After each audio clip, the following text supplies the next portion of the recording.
कृषि विज्ञान और बागवानी की दुनिया में कुछ तकनीकें सच में किसी कला या जादू जैसी लगती हैं। आज के इस खास विश्लेषण में हम सेब के पेड़ों की छटाई के पीछे छिपे विज्ञान को डिकोड करने जा रहे हैं, खासकर दो बहुत ही तकनीकी शब्दों को, नॉचिंग और निकिंग। देखिए, सेब की खेती में कामयाबी सिर्फ पेड़ लगा देने से नहीं मिल जाती, बल्कि उसे सही दिशा में निर्देशित करने से मिलती है। तो आइए समझते हैं कि कैसे एक बहुत ही छोटा सा कट सेब के पौधे के पूरे विकास को एक नया आकार दे सकता है। चलिए सीधे मुद्दे पर आते हैं और इसमें गहराई से उतरते हैं। मुख्य सवाल ये है कि सिर्फ 5 मिलीमीटर का एक छोटा सा कट एक पूरे सेब के पेड़ को कैसे बदल सकता है। जरा सोचिए, इतना विशाल पेड़ और उस पर किया गया एक बेहद मामूली सा कट। पहली नजर में तो ये बिल्कुल नामुमकिन सा लगता है। ऐसा लगता है कि इतने बड़े ढांचे पर इतने छोटे बदलाव का भला क्या ही असर होगा। लेकिन यही तो प्रकृति और विज्ञान का सबसे बड़ा रहस्य है। ये कोई साधारण कट नहीं है, ये पौधे के संचार तंत्र और उसकी ऊर्जा के प्रवाह को कंट्रोल करने वाले किसी मास्टर स्विच की तरह काम करता है। इस छोटे से कट के पीछे के रहस्य को समझने के लिए हमें सबसे पहले पेड़ के अंदर झांकना होगा। भाग 1, जैविक नींव, कार्बन नाइट्रोजन संतुलन। किसी भी तरह का कट लगाने या कैंची उठाने से पहले पेड़ के उस अदृश्य जैविक संतुलन को समझना बहुत जरूरी है, जो पौधे के हर व्यवहार को नियंत्रित करता है। अब जो बात वाकई बहुत दिलचस्प है वो ये है कि पौधे के अंदर एक तरह की रासायनिक खींचतान लगातार चलती रहती है। एक तरफ नाइट्रोजन है, जो पौधे का बेस या मूल ढांचा है, जो जड़ों से आता है और बुनियादी ग्रोथ के लिए बहुत ज़रूरी है। और वहीं दूसरी तरफ है कार्बन। पत्तियां पौधे की उन छोटी, बिना थके काम करने वाली फैक्ट्रियों की तरह हैं, जो सूरज की रोशनी से कार्बोहाइड्रेट यानी कार्बन बनाती हैं। यही कार्बोहाइड्रेट असल में पौधे की ऊर्जा है। पौधे का पूरा विकास बस इन्हीं दो चीज़ों के इर्द गिर्द घूमता रहता है। तो सबसे महत्वपूर्ण बात यह है कि बढ़ोतरी और फल लगने का फायदा पूरी तरह से कार्बन और नाइट्रोजन के अनुपात पर निर्भर करता है।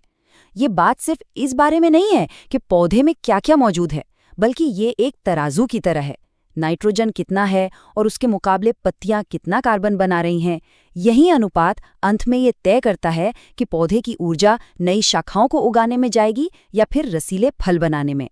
भाग 2, कट की यंत्रेकी, नॉचिंग और नेकिंग। अब इस जैविक विज्ञान को समझने के बाद आइए उस भौतिक दुनिया में चलते हैं, जहां असल औजारों से काम होता है और सैद्धांतिक जीव विज्ञान व्यावहारिक कृषि में बदल जाता है। कट लगाने के इन चरणों को ध्यान से देखिए। ये कोई ऐसा काम नहीं है कि बस कहीं भी कट लगा दिया। पहला कदम हमेशा शाखा पर एक खास कली की पहचान करना होता है, जिसे बड कहते हैं। आंख बंद करके कहीं भी कट नहीं लगाया जा सकता। इसके बाद यह तय किया जाता है कि कट उस चुनी हुई कली के ऊपर लगाना है या नीचे। ये फैसला बहुत ही रणनीतिक होता है, जो पूरी तरह इस बात पर निर्भर करता है कि हमें उस शाखा से क्या चाहिए। क्या हमें वहां तेज ग्रोथ चाहिए या फिर ग्रोथ को रोककर वहां फल उगाना है। 5 मिलीमीटर ये कोई आम नंबर नहीं है। ये वो सटीक माप है जो इस पूरी प्रक्रिया की चाबी है। ये कोई बहुत बड़ा घाव नहीं है जो पूरी शाखा को ही काट कर अलग कर दे, बल्कि यह छाल पर किया गया एक बेहद नपातुला और सर्जिकल कट है।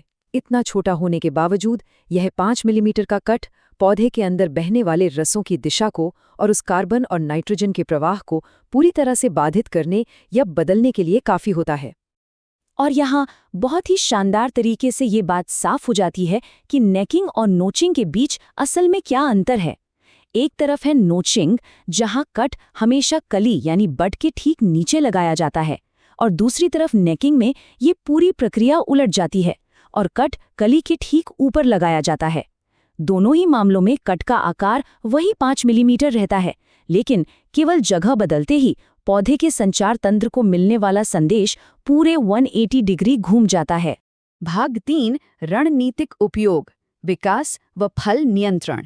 आइए अब आगे बढ़ते हैं और देखते हैं कि ये सटीक कट वापस उस जैविक नींव से कैसे जुड़ते हैं और इनका इस्तेमाल असली बागानों में कैसे होता है।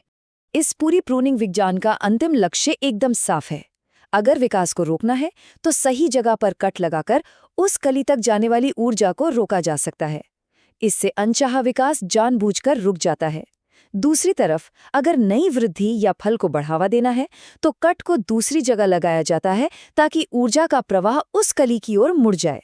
यह सच में पेड़ को एक रणनीतिक हेयरकट देने जैसा है, जहां एक प्राकृतिक मशीन को बाहर से ट्यून किया जा रहा हो।